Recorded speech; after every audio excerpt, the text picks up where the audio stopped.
guys from TikTok shop. Bango. Ito ay amoy. Ito ay Dior Sauvage. For him. Ayan. Amoy mabango.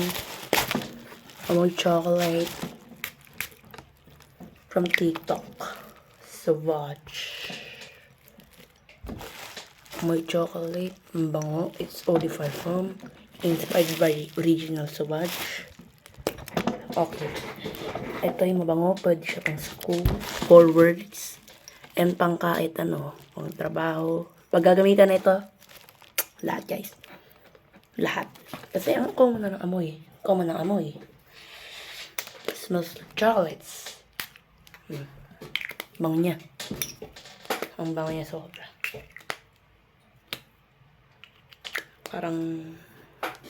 Parang may bagong ligo na may pagka-chocolates. Okay naman. Approve naman. Approve siya. Subscribe.